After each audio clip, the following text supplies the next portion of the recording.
2019 শুরুটা ছিল এক অজানা ভাইরাস। তারপর একদিন পুরো পৃথিবী থেমে গিয়েছিল লকডাউনে।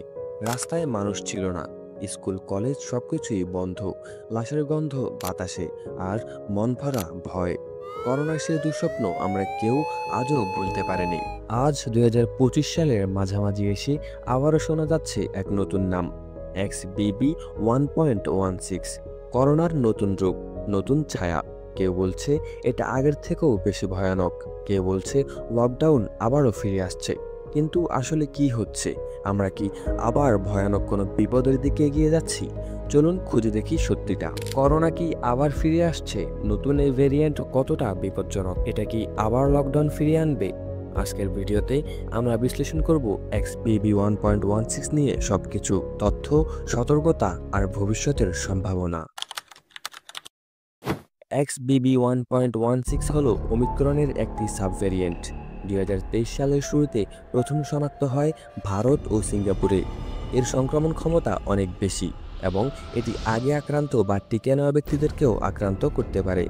বিশ্ব স্বাস্থ্য সংস্থা WHO একে ভ্যারিয়েন্ট অফ ইন্টারেস্ট হিসেবে ঘোষণা দিয়েছে। বিজ্ঞানীরা বলছেন এই ভ্যারিয়েন্ট আগের তুলনায় আরও বেশি সংক্রমণযোগ্য হলেও এর মারাত্মকতা এখনও তুলনামূলকভাবে কম।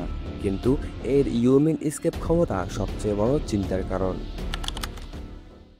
নতুন এই ভেরিয়েন্টের উপসর্গগুলো মূলত সাধারণ সর্দি জ্বরের মতোই।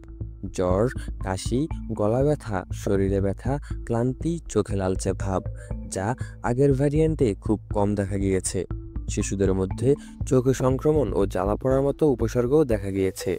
বয়স্কদের ক্ষেত্রে শ্বাসকষ্ট বেশি দেখা দিচ্ছে।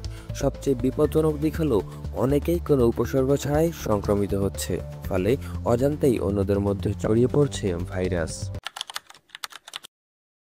ভারতে 2023 সালে মার্চ ও এপ্রিলের দিকে হঠাৎ করেই সংক্রমণের হার বেড়ে যায়, যার পেছনে মূল ভূমিকা ছিল XBB.1.16। এরপর এটি ছড়িয়ে পড়ে বাংলাদেশ, নেপাল, থাইল্যান্ড, সিঙ্গাপুর ও আরও অনেক দেশে।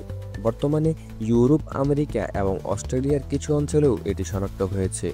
বিশেষজ্ঞদের মতে এই ভ্যারিয়েন্টের আর ভ্যালু, অর্থাৎ একজন ব্যক্তি কতজনকে সংক্রমিত করে, তা আগের ভ্যারিয়েন্টের তুলনায় অনেক বেশি। এর মানে এটা দ্রুত ছড়ায় এবং দ্রুত প্রভাব ফেলে।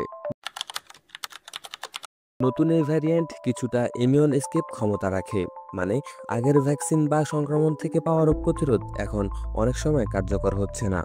তবে বর্তমান ভ্যাকসিনগুলো গুরুতর অসুস্থতা বা হাসপাতালে ভর্তি হওয়া থেকে এখনও ভালোভাবে রক্ষা করতে পারছে।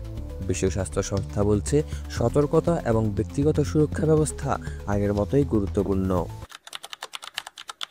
বর্তমানে এই কোভিডের কারণে কোনো দেশ পূর্ণ লকডাউনে যায়নি, তবে কিছু এলাকায় মাস্ক বাধ্যতামূলক করা হয়েছে, বিশেষ করে হাসপাতাল ও পাবলিক ট্রান্সপোর্টে। বিশেষজ্ঞরা বলছেন ভাইরাসের এই রূপ যদি দ্রুত রূপ পরিবর্তন করতে থাকে তাহলে ভবিষ্যতে হয়তো নতুন বিধিনিষেধ আসতে পারে।